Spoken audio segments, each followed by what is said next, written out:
এই মুহূর্তে বারুইপাড়া মাঠপাড়া এলাকা থেকে ফের ভয়াবহ পথ দুর্ঘটনার খবর উঠে আসছে। সেখানে চলন্ত বাইক থেকে ছিটকে পড়ে গুরুতর জখম হলেন এক মহিলা। জানা যায় বহরমপুর থেকে হরিহরপাড়া যাওয়ার পথেই বারুইপাড়া মাঠপাড়া এলাকায় রাস্তায় গর্তের মধ্যে পড়ে যায় চলন্ত বাইক, আর সেই বাইক থেকে ছিটকে পড়ে যান পেছনে থাকা দুই মহিলা।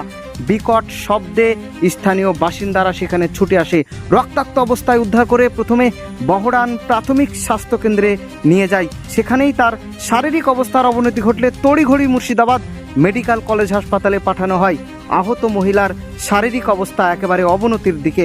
স্থানীয় বাসিন্দাদের অভিযোগ, ভাকুড়ি টু হরিহরপাড়া রাজ্য সড়ক এখন খানাখন্দে ভরে উঠেছে, আর সেই গর্তে পড়েই আজকে বড় ধরনের দুর্ঘটনা ঘটেছে। মাঝে মধ্যেই এই গর্তে পড়ে দুর্ঘটনার মতো ঘটনা ঘটছে বলে তারা জানাচ্ছেন। দ্রুত রাস্তা মেরামত করা হোক বলে দাবি স্থানীয় বাসিন্দাদের। Bureau report, Hariharpara Times Bangla. অ্যাক্সিডেন্টটা হলো ভাঙলায় পড়েছিল, ইট দিয়েছে রাস্তাতে ভাঙলায় পড়ে গাড়িটা ব্যালেন্স না রাখতে পারে উল্টে পড়ে যায় মেয়েটা। আচ্ছা, উল্টে পড়ে গিয়ে এরকম খাম হয়ে গেল। গর্ত ছিল নাকি? হ্যাঁ, গর্ত ছিল। গাড়ি স্পিডে ছিল? গাড়ির না স্পিড ছিল না, দিয়ে পড়ে গিয়েছে। এমনি গাড়িতে উল্টে পড়ে গেছে। কজন আহত হয়েছে? একজন। মানে কেমন খাম হয়েছে? খাম হচ্ছে, মাথা ফেটে গেছে, কান মান দিয়ে সব রক্ত বেরিয়েছে সব।